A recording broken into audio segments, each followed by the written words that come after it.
اللہ اکبر اللہ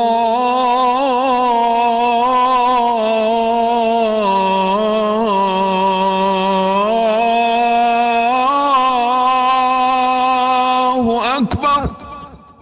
اے ایمان والو، جب جمعے کے دن نماز کے لیے پکارا جائے تو اللہ کے ذکر کی طرف لپکو اور خرید و فروخت چھوڑ دو، یہ تمہارے لیے بہتر ہے اگر تم سمجھو۔ آج کا خطبہ۔ عنوان: دلوں میں جوڑ پیدا کرنے کے لیے 7 سنہرے اصول۔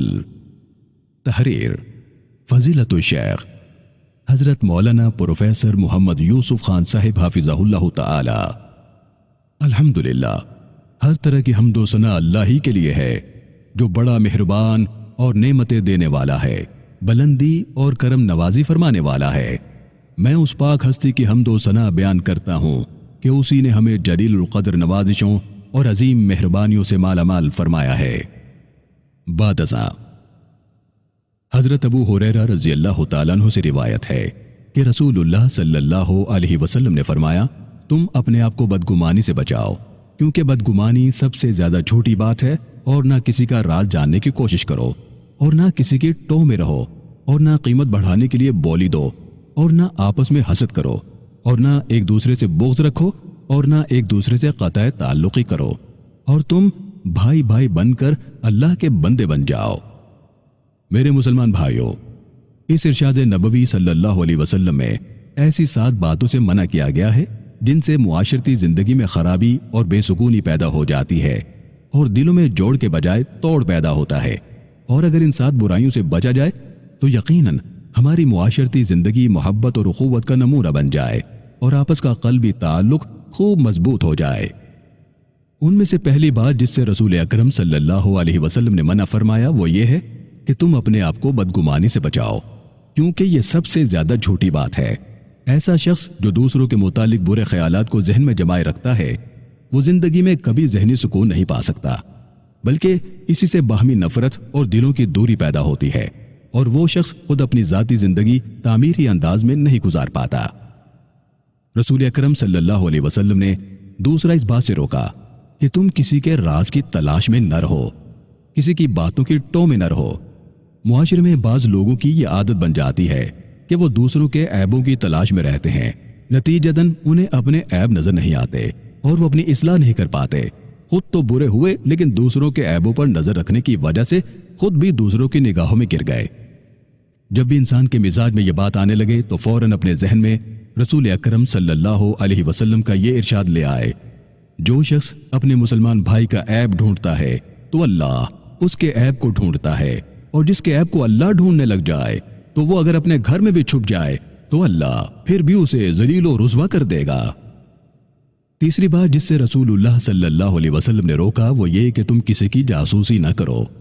جاسوسی کرنے اور ٹو لگانے میں فرق یہ ہے کہ ٹو لگانے میں انسان دوسرے کے عیب اور راز معلوم کرنے کی کوشش میں لگا رہتا ہے، اور جاسوسی میں ہر حالت پر نظر رکھتا ہے، چھپ کر باتیں سنے گا، آنے جانے پر نظر رکھے گا، کیا پکا ہے، کیا کھایا ہے، کہاں سے کتنا کماتا ہے، وغیرہ وغیرہ۔ رسول اللہ صلی اللہ علیہ وسلم کو معاشرتی زندگی میں جاسوسی سے اس قدر نفرت تھی کہ جب ایک شخص نے دروازے کی جھری میں سے جھانکنے کی کوشش کی تو فرمایا کہ میرا جی یہ چاہا کہ سلاخ سے اس کی آنکھ پھوڑ دوں۔ میرے مسلمان بھائیوں، چوتھی بات جس سے منع فرمایا گیا وہ یہ کہ تم ایک چیز کے خریدنے کا ارادہ نہیں رکھتے تو صرف قیمت بڑھانے کے لیے بولی مت دو۔ یہ دھوکہ دہی ہے اور ہمدردی اور خیر خواہی کے خلاف ہے۔ اور پانچواں حسد سے منع فرمایا ہے کہ کسی کے پاس نعمتیں دیکھ کر اس کے فضل و کمال اور اس کی اچھی حالت کو دیکھ کر دل میں جلنا اور کڑنا اور یہ چاہنا کہ اس سے یہ نعمت چھن جائے، یہ حسد کہلاتا ہے۔ یہ ایک ایسا اخلاقی مرض ہے جس کی وجہ سے انسان کی ذہنی اور جسمانی صلاحیتیں مفلوج ہو کر رہ جاتی ہیں۔ رسول اکرم صلی اللہ علیہ وسلم نے تو یہاں تک فرمایا کہ تم حسد سے بچو، کیونکہ یہ نیکیوں کو اس طرح کھا جاتا ہے جیسے خشک لکڑی کو آگ کھا جاتی ہے۔ میرے بھائیوں، چھٹی بات جس سے منع فرمایا گیا وہ بغض اور کینہ ہے۔ کسی کے خلاف نفرت اور دشمنی کو ذہن میں زیادہ دیر جگہ دینے کو بغض اور کینہ کہتے ہیں۔ یہی وہ دلوں میں سلگنے والی آگ ہے جس سے معاشرتی زندگی تباہ ہو کر رہ جاتی ہے۔ کسی کے خلاف نفرت اور دشمنی کو ذہن میں زیادہ دیر تک جگہ دینے کو بغض اور کینہ کہتے ہیں۔ یہی وہ دلوں میں سلگنے والی آگ ہے جس سے معاشرتی زندگی تباہ ہو کر رہ جاتی ہے۔ اور ساتویں بات قطع تعلقی ہے، جس سے رسول اللہ صلی اللہ علیہ وسلم نے روکا ہے۔ رشتہ داریوں کو جوڑے رکھنا اور معاشرے کے افراد سے تعلق رکھنا، اس کا اثر انسان کی زندگی پر بہت گہرا ہوتا ہے۔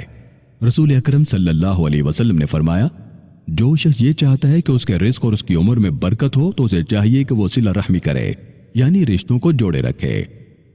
پھر آخر میں فرمایا کہ تم بھائی بھائی بن کر اللہ کے بندے بن جاؤ۔ لہٰذا اگر آج بھی انسان یہ چاہے کہ میں ایک گھر، ایک خاندان، ایک ادارے میں ذہنی اور جسمانی سکون کے ساتھ خوشگوار زندگی گزاروں تو اسے ان 7 باتوں پر عمل کرنا ہوگا۔ اللہ رب العزت ہم سب کو بھائی بھائی بن کر اللہ کا بندہ بننے کی توفیق عطا فرمائے، آمین۔ وما علینا الا البلاغ المبین۔